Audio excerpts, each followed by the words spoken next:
kita bisa selalu membacanya, kemudian menghafalkannya, bahkan mempelajari tafsir daripada Al-Quran dan bisa menyampaikannya lagi. Kuncinya ada minimal 5 perkara. Yang pertama adalah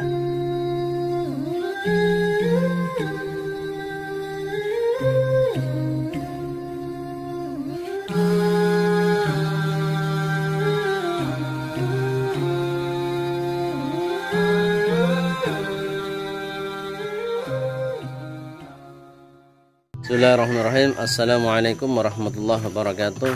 Alhamdulillah, hadirin sahabat Al-Ghuraba Santri 22 yang dimuliakan Allah Subhanahu wa taala. Bersyukur kepada Allah Subhanahu wa taala. Allah Subhanahu wa taala memberikan kita kesehatan jasmani dan rohani. Kemudian salat dan salam semoga senantiasa Allah curahkan kepada junjungan kita Nabi Allah Muhammad sallallahu alaihi wasallam.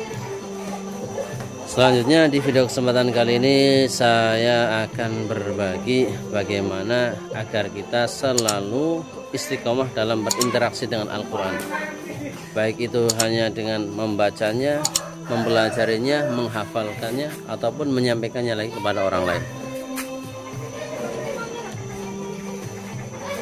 Kita sama-sama ketahui hadirin bahwasanya Al-Quran Allah Subhanahu wa ta'ala turunkan sebagai hudan linnas, petunjuk bagi manusia. Jadi apabila seseorang tidak mengambil Al-Quran sebagai petunjuk, maka dia akan tersesat. Layaknya orang yang mau melakukan perjalanan yang jauh, yang mana dia belum tahu tempat tujuannya, belum sampai ke sana, dan untuk menuju ke sana ada halangan dan rintangan. Tentunya kita perlu adanya petunjuk, perlu adanya rute perjalanan. Kemudian ada seseorang yang dia sudah paham rute daripada orang tersebut dan dia tahu peta perjalanannya, denah perjalanannya. Dia memberikan denah tersebut pada orang yang melakukan ke sana, perjalanan ke sana. Kalau orang itu mau mengikuti, mau berinteraksi, mau membuka, mau membaca, bahkan menghafalkan rute yang diberikan oleh orang yang sudah paham ke sana, maka dia akan selamat sampai tujuan. Begitu juga manusia, hadirin. Manusia apabila dia tidak berinteraksi dengan Al-Quran, tidak membaca, tidak mengamalkan, tidak menghafalkan, maka dia juga tidak akan sampai kepada tujuan yang sesungguhnya, yaitu surganya Allah Subhanahu wa ta'ala. Kemudian hadirin, kawan-kawan sahabat Al-Ghuraba Santri 22 yang dimuliakan Allah Subhanahu wa taala. Setiap orang punya kesibukan dengan intensitas kesibukan yang berbeda-beda. Siapapun dia, apapun profesinya, status sosialnya apapun juga, pasti dia mempunyai kesibukan. Yang penting dia syarat masih normal, masih sehat dan berakal. Pasti dia punya kesibukan. Yang menjadi yang disayangkan kadang-kadang orang ini menjadikan kesibukannya sebagai penghalang untuk dia tidak berinteraksi dengan Al-Quran. Entah hanya sekedar membaca ataupun syukur-syukur bisa menghafal dan bisa mempelajari tafsirnya. Tentunya kalau dijadikan alasan karena kesibukan, ini tidak bisa dibenarkan karena itu jelas petunjuk. Kalau enggak dengan petunjuk itu, dengan rute dia akan selamat ke akhirat, dia tidak akan selamat. Oleh karenanya, apakah kuncinya agar kita bisa selalu istiqomah berinteraksi dengan Al-Quran, kita bisa selalu membacanya, kemudian menghafalkannya, bahkan mempelajari tafsir daripada Al-Quran dan bisa menyampaikannya lagi. Kuncinya ada minimal 5 perkara. Yang pertama adalah satu, niat berinteraksi dengan Al-Quran untuk mencari keridhaan Allah Subhanahu wa ta'ala. Al-Quran dijadikan sebagai kebutuhan, sarana, thoriqah untuk sampai kepada keridhaan Allah Subhanahu wa ta'ala.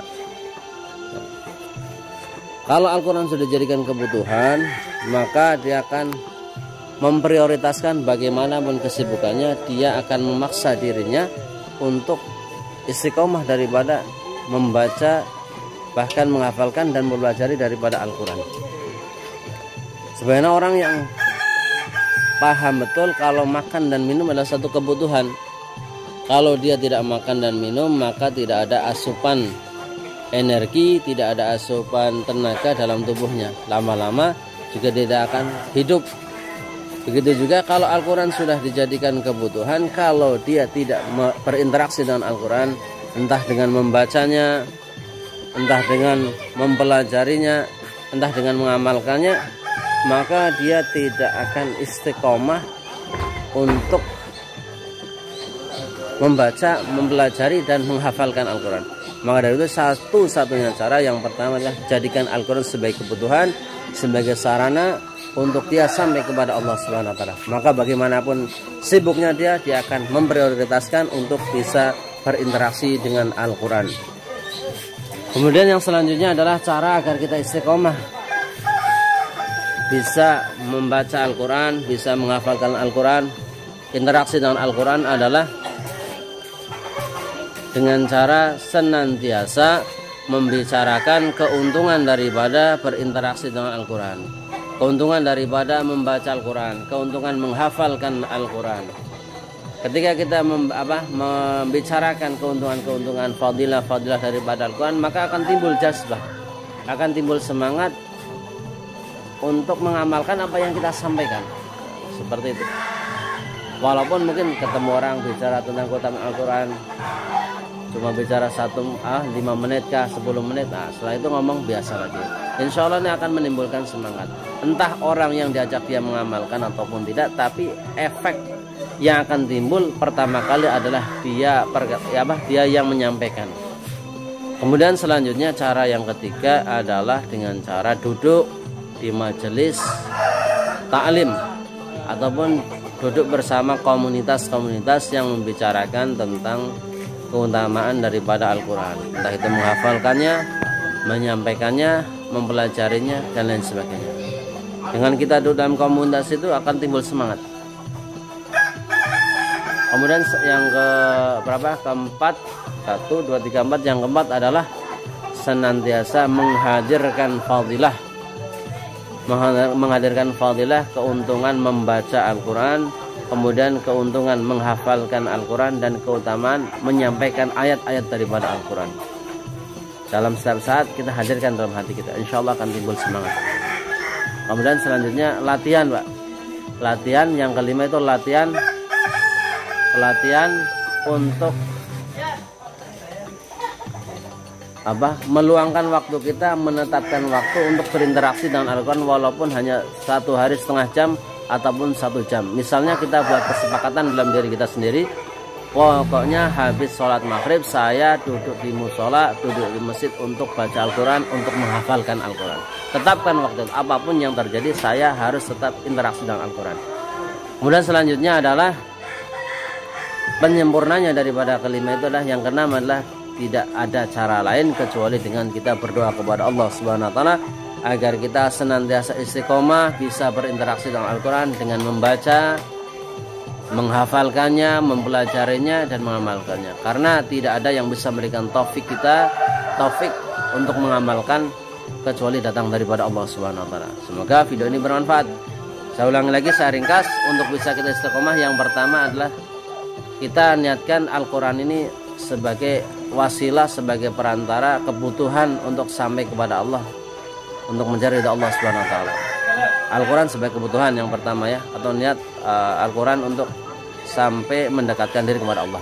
Kemudian yang kedua caranya adalah dengan menyampaikan kepada orang lain ataupun mendakwahkan kepada orang lain tentang pentingnya daripada berinteraksi dengan Al-Quran, keuntungan daripada membaca Al-Quran, keuntungan dari menghafal Al-Quran disampaikan kepada orang lain.